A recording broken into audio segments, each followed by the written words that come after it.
Sejam todos muito bem-vindos a mais um Decodifica, o podcast da Prodan voltado para assuntos de tecnologia. Meu nome é Ricardo Abinader e hoje nós vamos falar sobre Kubernetes. Mas antes, deixar um recado aqui para vocês. Inscrevam-se aí no nosso canal para vocês serem notificados toda vez que um novo vídeo aparecer, que nós gravarmos, tá bom? Então aqui para nós falarmos hoje sobre Kubernetes, nós temos 3 convidados que trabalham com essa parte aí do Kubernetes, já tem uma boa experiência. O Elielson Fontanés, tudo bem, Elielson? Muito bem-vindo. Fale um pouquinho aí sobre a sua experiência profissional, sua trajetória. Eu comecei com 14 anos, né, fazendo aqueles cursos antigos de Visual Basic, interpretado ainda, passando pelo colegial, faculdade de Ciência de Computação, e o meu primeiro emprego sempre trabalhei com suporte técnico, suporte a ferramentas estrangeiras aqui no Brasil, né? E trabalhei 7 anos numa empresa que hoje posso falar, não existe mais, que é a Unify Brasil. Excelente momento da minha vida, viajei muito por essa empresa. Me desenvolvi muito ali, desenvolvendo programas para poder dar treinamento, né? E vendendo produtos também. E logo em seguida eu entrei na Prodan, né? Foi outra experiência interessante, entrei no time de DBA. Passado 4 anos, entrei no departamento de infraestrutura para estar atuando em suporte também, né? Suporte à aplicação, baixa plataforma. 14 anos já no VB? Já. Pelo amor de Deus. Já tem um tempinho, né? Já tem um tempinho. Bastante tempo. Aqui voltando, já segunda vez, né, João? Segunda vez aí vindo aqui com a gente. O João Henrique Vitorino já vai começar a participar mais aqui com a gente, né? Vamos ver mais vezes ele por aqui. Se apresente novamente aí para nosso público aí, falar um pouquinho sobre você, João. Sou colaborador da Prodan, estou há mais ou menos quase 10 anos na Prodan, né? Trabalhando aí, ajudando na área de arquitetura, área de nuvem, DevOps. Fiz mestrado em engenharia da computação, também dou aula à noite em pós-graduação. E a ideia é a gente falar hoje de Kubernetes, né? Tentar falar um pouquinho sobre esse assunto, como que a gente está tocando Kubernetes dentro da Prodan. Legal. E a nossa representante feminina aqui na mesa, Carla Cristina Paiva. Carla, por favor, se apresente para o pessoal. Eu sou Carla, estou na Prodan há aproximadamente 9 anos, mas trabalho na área de TI desde o curso técnico, que eu fiz processamento de dados. Acho que nem existe mais esse curso no mercado, né? Trabalho na área de desenvolvimento.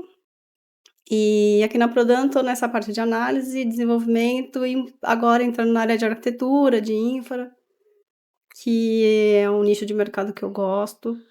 Estou me empenhando aí nos projetos de nuvem, de Kubernetes. Acho que vem a agregar aí no time, né?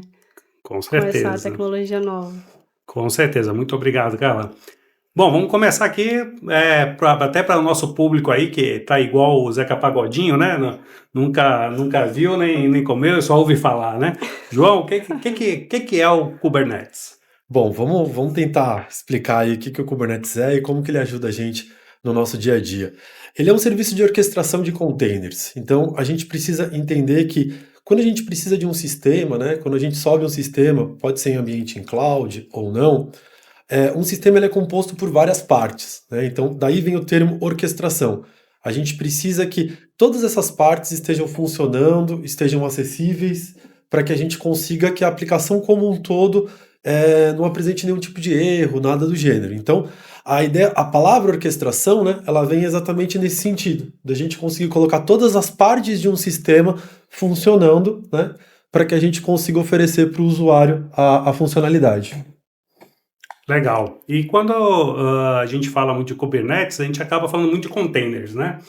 Que é essa parte aí de CAIs, Kubernetes as a software, digamos assim, né? E opções também on-premise. O que a gente tem disponível no mercado aí de flavors, vamos chamar assim, do Kubernetes? Ou Legal. Que expandem o Kubernetes? Legal. Vamos pensar assim, né? Por ser uma ferramenta open source, o que acontece? Vários provedores de nuvem, né, vários fornecedores de nuvem hospedam o Kubernetes como serviço.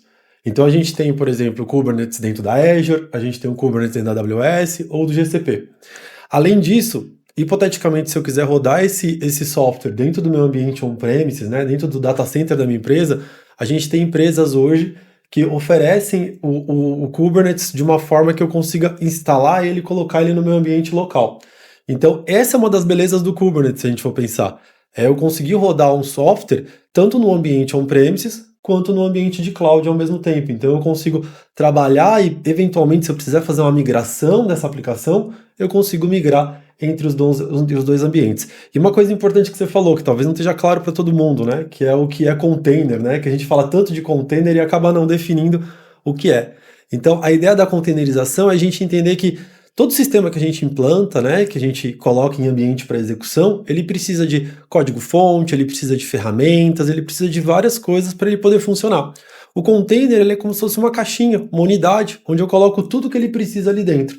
E aí eu coloco ele dentro do Kubernetes para funcionar, que é o orquestrador dessas caixinhas. Eu vou ter várias caixinhas para um sistema conseguir funcionar. Fazendo um comentário aí, o pessoal às vezes pode não imaginar que o Kubernetes é como se fosse uma mini infraestrutura, um mini data center. Porque pensando um pouquinho no passado, para você montar um sistema dentro de um data center, você precisa saber quantos servidores de aplicação eu posso ter, quais serão as bases de dados, quais são os servidores, como será essa rede, como será exposto na internet, balanceador. Então, existe um mini balanceador, um mini server lá dentro do Kubernetes sendo orquestrado automaticamente. Mas você tem que desenhar, sei lá, eu vou ter 4 containers para ter o Angular na frente, vou ter um back-end em Java, acessando um banco externo, então vai ter que sair do Kubernetes para acessar uma infraestrutura externa. Mas como vai ser exposto? Então tem um jeito de criar uma saída para a internet através de uma coisa que chama Ingress, que tem lá dentro. Então às vezes o pessoal não pensa nisso. E nisso entra coisas como ferramentas de configuração e ferramentas de provisionamento. Aí a gente já fala de Terraform, que é para provisionar. A gente fala de Ansible para configurar a aplicação para poder se instalar sozinha às vezes, né? Então, essa é uma característica, um recurso que veio como consequência da virtualização, que por sua vez chamou como consequente você pensar na infraestrutura como código. Durante sua fala, eu fiquei com 2 perguntas aí. A primeira é o Kubernetes, ele já, dentro desses componentes todos que ele tem, perguntando para os 3, tá? Ele tem um runtime ali dentro? Eu preciso usar algum runtime tipo Docker? Eu tô falando Docker porque o Docker, né? O que no mercado aí todo mundo fala mais, ou lá o Linux Container. Então a pergunta basicamente é, eu tendo o Kubernetes, essa parte de runtime já tem nele ou não tem? Na verdade, ela tem, né? A gente pode falar um pouquinho como é a arquitetura do Kubernetes, né? Então, como que ele está organizado. A gente tem dentro do Kubernetes 2 peças fundamentais, ou 2 grupos fundamentais, que são o que a gente chama de Control Plane, né? Ou Master Server, né? Mas é mais chamado como Control Plane. E a gente tem o Data Plane, que são os Worker Nodes. Então, o que isso quer dizer, né? Para que isso serve? O Master, ele serve apenas para fazer a administração do cluster. Então, é ele que vai cuidar do ambiente do cluster para conseguir receber as atividades administrativas. Então, igual o Lielson falou, eu preciso subir um container novo, né? Ou eu preciso subir um serviço, ou alguma coisa assim. É pro Master que eu peço, pro Control Plane que eu peço. E o Control Plane vai designar a atividade para os Worker Nodes, que a gente chama de Data Plane. Dentro do Worker Node, você vai ter um runtime de container, você precisa ter, para fazer a subida do container para você. Então, dentro do Kubernetes especificamente, a gente tem o que a gente chama de kubelet, que é um servicinho que fica dentro dos Workers Node, cuidando desses containers, para que eles subam e se eventualmente algum container cair, né, alguma coisa acontecer, ele vai cuidar para subir esse container de novo e não ficar, para a aplicação não ficar indisponível, alguma coisa assim. Um ponto importante, né, que a gente tem que lembrar importante destacar, né, que o Kubernetes ele permite muita automatização nesse ambiente. Então, muitas das coisas que a gente fazia manualmente, como o Eliel estava falando, de trabalhar com infraestrutura como código, a gente consegue fazer de forma automática dentro do Kubernetes. Legal. Quando a gente está dando uma... Quer falar? Eu só queria lembrar lembrando que o Kubernetes é um cluster de hosts. Tá? Ela pode ser uma máquina virtual ou um host físico. Então, um mínimo para se construir é um host para master e 3 para work nodes, né? E eu gostaria de aproveitar para falar também que o aprendizado disso aí é custoso, viu? É? Tem muita coisa para ler. Dá Legal. um pouquinho de trabalho. Ela não é assim, eu vou ler meia hora, uma hora aqui, acho que já dá para. Não, leva um tempinho. Acho que a linha de estudo é grande. Essa é uma, assim, a gente estava conversando uma vez aqui sobre IAC, né? E sempre tem esse passivo, né? À medida que a gente vai tendo mais ferramentas para possibilitar a gente gerir, né? Ou agora, no caso do Kubernetes, orquestrar as coisas, ele vem com esse passivo, né? De mais uma coisa, uma ferramenta para você manter, mais um aprendizado, né? Claro, depois que você domina isso, você tem uma série de benefícios, mas daqui a pouco a gente entra nessa parte dos prós e contras do Kubernetes. Quando eu estava ando lendo aí, né, sobre Kubernetes, tudo, a gente vê muito conceitos, né? Pods, namespaces, aí vocês podem falar um pouquinho desses conceitos aí do Kubernetes, que faz parte desse universo, né? Quer ver quando a gente vai ler alguma coisa e fala, o que é isso aqui? Bom, dentro do Kubernetes, a gente trabalha com o conceito de objetos, né? E tem os objetos que são nativos do Kubernetes, como é o caso do pod, que você falou, né? Serviços, volumes, tem uma série de elementos que a gente pode precisar ali dentro da nossa aplicação, quando a gente vai utilizar o Kubernetes como hospedagem. Então, esses objetos, eles ajudam a gente, facilitam a gente na hospedagem de partes da aplicação. Então, um pod, na melhor analogia que a gente pode trazer aqui dentro, né? Um pod é um container, tá? Então, você tem ali o conceito de container, onde você vai ter um container em Python, em Nginx, em MySQL, e aí você vai usar esse pod para hospedar a sua aplicação. Serviços servem para ajudar com o trabalho de rede, né? Com a comunicação de rede, balanceamento de carga, igual o Léo falou, descoberta de serviços. São os operadores, né? Isso. Eles ajudam, né, a gente a fazer essa comunicação. A gente tem a parte de config maps e secrets, que ajudam a gente na gestão de configuração dentro Chave do valor. ambiente. Chave-valor. Então, por exemplo, strings de banco, nomes de usuários, essas coisas eu posso colocar dentro desses objetos. E tem a parte de volume, que aí, quando, por exemplo, o meu container ele precisa guardar um arquivo, ele tem alguma informação que eu não quero manter dentro do container, porque o container ele é um elemento efêmero. Isso é importante a gente ressaltar, né? Então, a qualquer momento ele pode acabar, ele pode ser encerrado. E isso o Kubernetes pode fazer por conta de uma aplicação que não está respondendo, por conta de um deploy, você está fazendo uma troca de versão, você vai matar aquele container e subir outro. E aí, para manter os dados, é interessante você externalizar isso para um volume. E aí, nesse volume, você consegue guardar as informações. Então, tem vários objetos, não dá para falar de todos, né? São muitos objetos dentro do Kubernetes, mas cada um tem a finalidade de te ajudar em algum elemento, em alguma implantação que você precisa fazer. Importante ressaltar também que isso é extensível, então você pode criar os seus objetos, que isso é bem legal também dentro do Kubernetes. É uma facilidade, pode-se falar também, a escalabilidade e elasticidade, né? Você pode ou subir memória, aumentar ele lateralmente. E o pessoal às vezes esquece quando faz o desenho, né? Você precisa limitar, olha, eu quero pods que tem um front-end com tanto de memória, vai usar tanto de processador. Se você não especificar e a elasticidade acontecer, ele vai comer na memória dos hosts que você pôs. Então, precisa um gerenciamento bom, né? Precisa um planejamento bem. Ele pode ser automatizado em muita coisa, mas exige um pouquinho do lado de cá para a gente planejar bem, porque senão acontece coisas não esperadas. Legal. E, pensando, vocês já explanaram um pouco aqui sobre questão de vantagens, né? O Eliel citou algumas agora. Desvantagens também, o Eliel acabou citando também algumas desvantagens. Então, pensando nessa balança de vantagens e desvantagens do Kubernetes, para que tipo de aplicação eu penso em utilizar o Kubernetes? Para qualquer aplicação ele é bem-vindo? Qual é o tipo de arquitetura aí? Ele é mais aderente? Quais os critérios que eu uso para saber se eu vou... Claro, estou usando container. Quais os critérios que eu vou considerar para o uso do Kubernetes ou não? Eu posso dar um exemplo bem rústico. Eu tenho uma folha de pagamento, faz a contagem de tempo das pessoas, calcula a folha. Onde eu vou fazer o cálculo de tempo, por exemplo, eu não vou precisar pôr em Kubernetes, eu vou ter servidores dedicados para isso. Então, esse é um tipo de um pedaço de aplicação que não faria sentido. Mas o front-end, né, para a pessoa, eu quero olhar o meu Olerite, que seria uma coisa mais simples, eu acho que isso seria um bom exemplo do que poderia ir nesse mesmo projeto de folha de pagamento e o que não deveria. Mais ou menos nessa linha. Da mesma forma que você pode pensar assim, Os bancos estão migrando para a nuvem, para coisas em Kubernetes. Será que estão tudo? Não deve ser. Então é nessa ideia, só coisas suaves que não comprometem muito, porque é efêmero a ideia da coisa.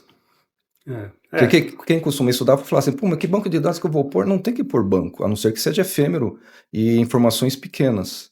Porque aquilo lá, quando desligar, acontecer alguma coisa, a ideia é liga, sobe tudo e fica disponibilizado. Porque a informação é efêmera, ela é temporária. Ou então ela é acessada de fora para dentro dela.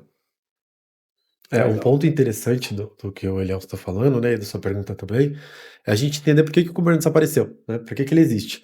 Então, a ideia do Kubernetes era para resolver um problema do Google. Então, imagina o Google com aquele portfólio imenso de serviços que ele tem, né, todos os produtos que ele entrega pro usuário, e aí ele precisa fazer a gestão de tudo isso. É muita coisa para gerir. Então, a ideia do Kubernetes é tentar facilitar essa gestão dessas aplicações, desses ambientes, muito volume de aplicações, muitos entregáveis que eu preciso gerenciar. Então, quando a gente pensa, por exemplo, numa arquitetura de microserviços, né? A gente chegou a falar de microserviços aqui, né, no podcast. O Kubernetes ele acaba sendo algo muito interessante num ambiente de microserviços, por causa da quantidade de entregáveis que eu tenho dentro de uma arquitetura, e aí ele vai me ajudar a fazer essa gestão. Sem contar o que o Elielson já tinha citado, né, da ideia da escalabilidade, da alta disponibilidade. Então, aplicações que estão disponíveis, por exemplo, que tem uma volumetria que oscila, disponíveis para os usuários, e tem uma volumetria que às vezes hora aumenta, hora diminui, tipo uma Black Friday, alguma coisa assim, sazonal, né? Faz muito sentido você utilizar um elemento como esse, para você conseguir te ajudar nessa gestão do ambiente automático, né? Que essa é a parte mais legal. Legal. E de desvantagem, a gente considera mais a questão do aprendizado, que não é, pelo que o Elias comentou, a curva de aprendizado não é tão simples assim. Temos alguma outra desvantagem evidente do uso do Kubernetes, ou essa desvantagem ela é mais evidente quando eu uso o Kubernetes, ou seja, trazendo a complexidade do Kubernetes para situações em que é muito simples, não precisaria tê-lo? Trazendo para Prodão um pouquinho, para o trabalho nossos aqui. Por exemplo, falando da infraestrutura tradicional, você tem o data center, os hosts lá dentro, as máquinas virtuais, projetos instalados, e a gente dando suporte para aquilo junto com o pessoal de relacionamento, vai dar problema. Vai dar os incidentes. Quando a gente participa do projeto, a gente entende o que está implantado, porque a gente participou, a gente deu ok no projeto se tantas máquinas seria suficiente ou não, então a gente participou bem. E a gente tem suporte da parte do negócio pelo relacionamento. Quando dá um problema, se tem um Apache, se tem um Redis, a gente vai lá, olha, tá dando problema disso, liga para o relacionamento, informa o NOC a respeito, olha, não vai dar para corrigir, precisa de alguém aqui por causa disso. Falando de Kubernetes, o dev, ele vai criar o projeto da mente dele, ele, a turma, a equipe, e vai ficar uma arquitetura que eu não tenho conhecimento, porque desde dev tá vindo componentes que eu não sei o que tá rodando, só sei a saída final, Entendi. entendeu? Tua visão é limitada ali, Isso, né? então, por exemplo, se der um problema lá, tem Redis rodando em produção? Eu não sei. Eu só sei de um namespace que foi comentado aqui, que é uma divisão para aquele projeto lá. Tem um Redis, tem um MySQL que tem um propósito que eu não sei porque eu não participei, entendeu? Eu não sei se aquilo é uma informação temporária ou ele pôs uma informação que é para ficar e vamos dizer assim que foi engano, ele não sabe. Então, se aquilo sair do ar, eu não tenho como eu chegar lá, depurar e poder ajudar. Então, hoje, particularmente, eu vejo isso como um problema. Não sei como isso vai se desenrolar. Então, outra parte importante é billing, né? Como tem, eu esqueci de mencionar aqui, mas eu tenho que falar assim, a Prodam, ela tá com o Tanzu, VMware Tanzu, que é o equivalente ao Kubernetes da VMware. E como é que se faz o billing? Né? Quando está na nuvem, as ferramentas da AWS, etc., ela já fez a ferramenta dela para fazer o bill lá direitinho. Isso tem que ser planejado ainda. O Elielson deu uma deixa aí, falou do dev agora, né? Aí, Carla, quando você começou a trabalhar com Kubernetes, qual foi os impactos que você sentiu iniciais aí do uso do Kubernetes do ponto de vista do dev?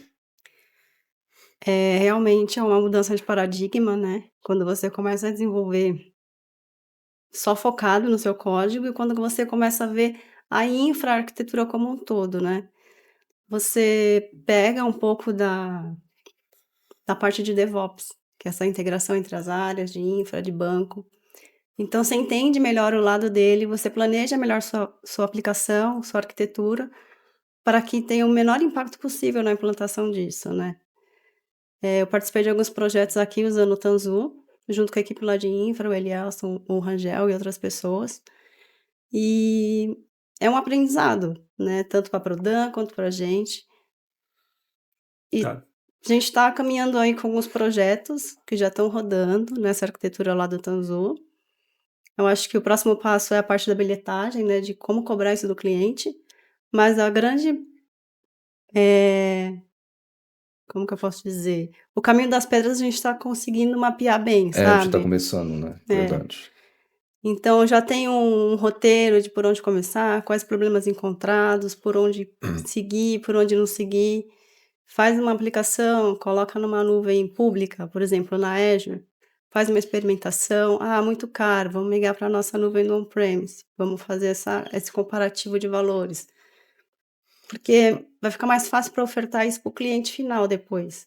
Hum, Sim. ela fala uma coisa interessante que é o seguinte, a gente está no caminho das pedras, né? Ela fazendo o dev junto com o João, tudo.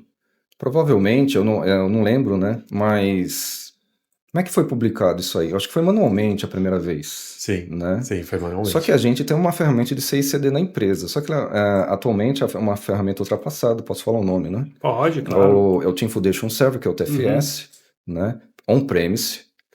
E ele não fala com Linux, ele fala com máquina Windows, ele não fala com Kubernetes.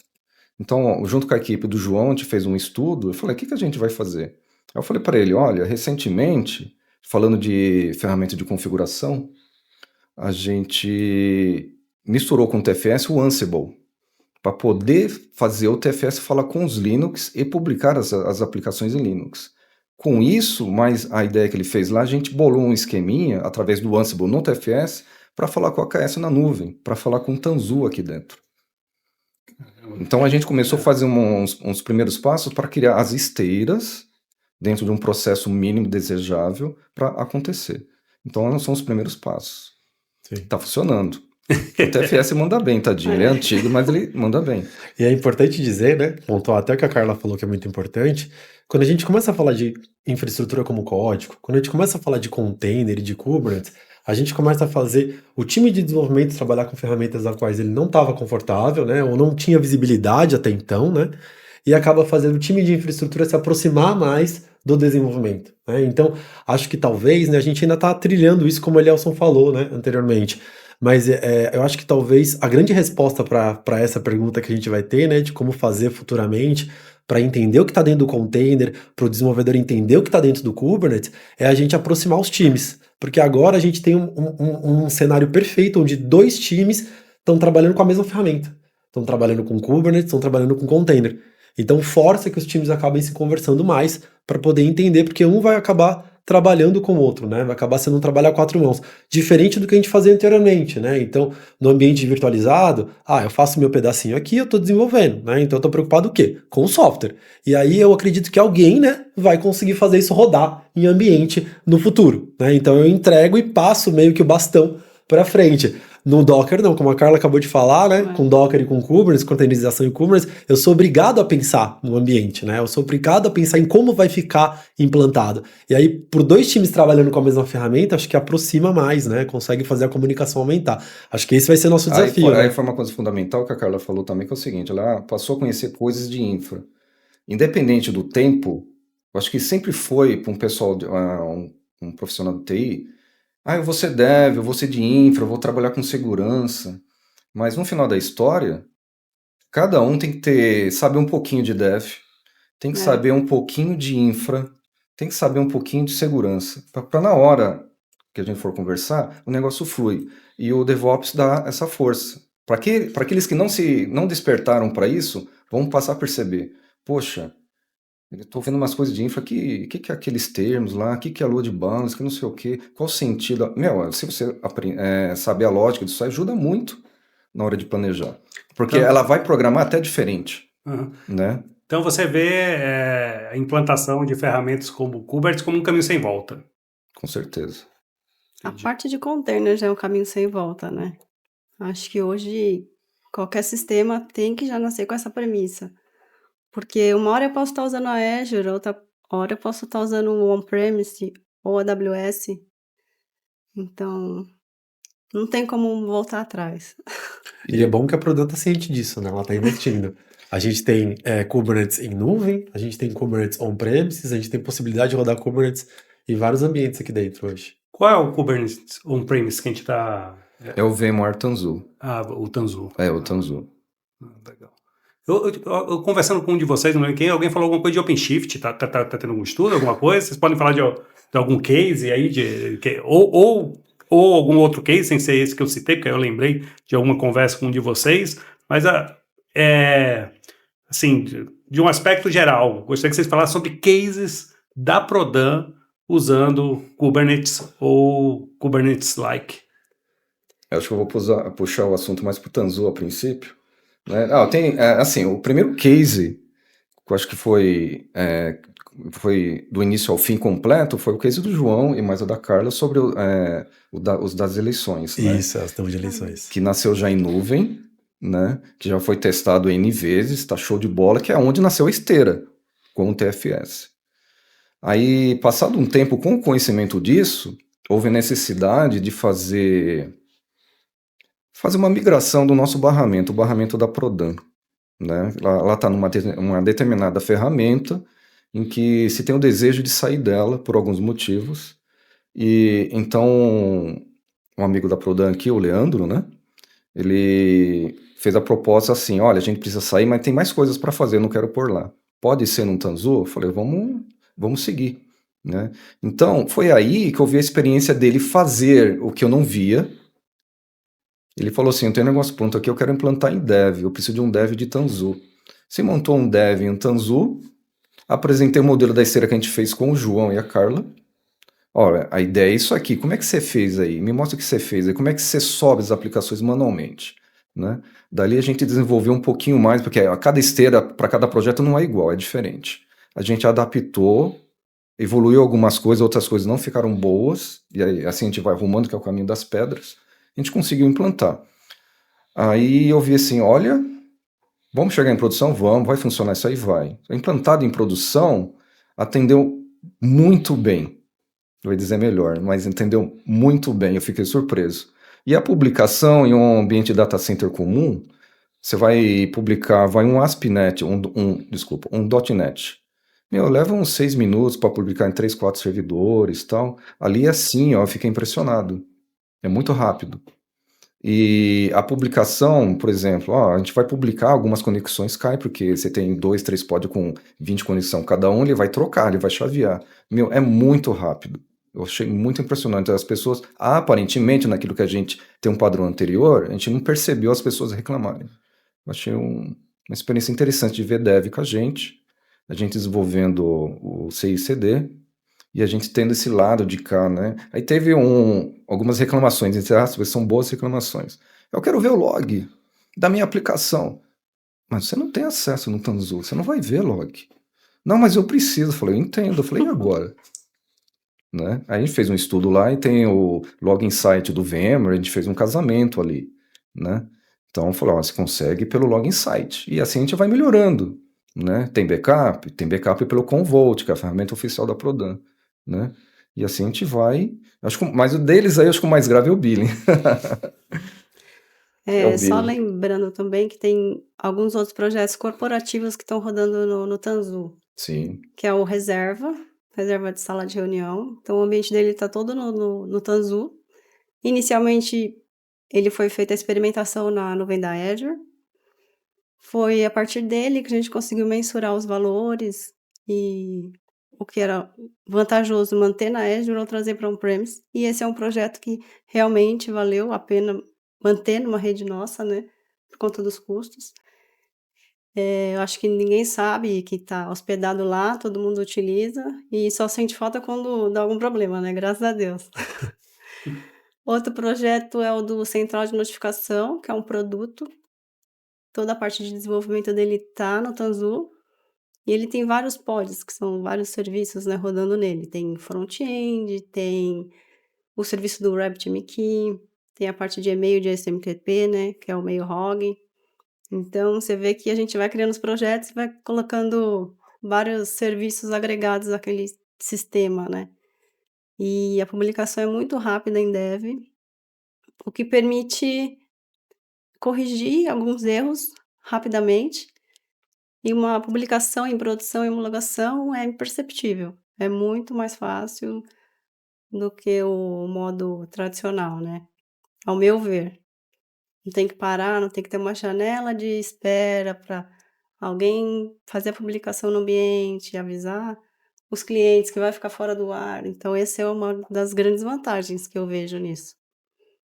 Legal. Falamos sobre o que é Kubernetes, vantagens, desvantagens, alguns cases. Agora entrando não só como eu posso chamar assim, no processo, né, de implantação do Kubernetes, nos componentes do Kubernetes, entrando mais agora no aspecto da qualidade, né? Quais são as boas práticas que vocês recomendam ou que a literatura recomenda, né, quando se trata de Kubernetes?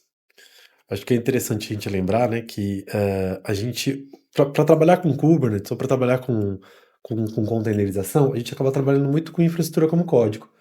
Então a gente usa muito, a gente consegue pegar todo o ambiente e trazer ele para dentro de um código que descreva como aquele ambiente vai ser montado. Então, como tal, né, como é código, né, a gente precisa lembrar de tomar cuidado com a repetição.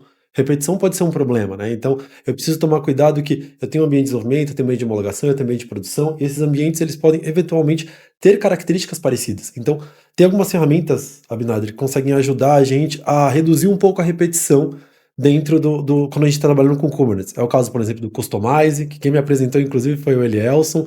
É o caso do Helm, né, que é uma ferramenta bem famosa de Kubernetes para ajudar a gente a tentar reduzir essa quantidade de repetição de código que a gente vai ter, principalmente na variação de um ambiente para outro, ou até fazer um reuso de um projeto para outro, né? Então eu tenho, como a Carla falou, eu tenho um RabbitMQ.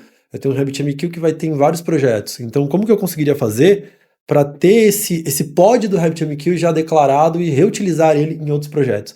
Então, o Helm é uma ferramenta interessante, o Kustomize também é uma ferramenta muito interessante e ajuda a gente nessa preocupação de repetição de código.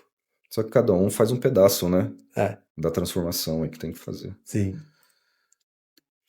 Bom, infelizmente o nosso tempo tá acabando, passa muito rápido, né? Vocês que estão vindo aqui pela primeira vez estão vendo, a gente fala assim, mas passa muito rápido.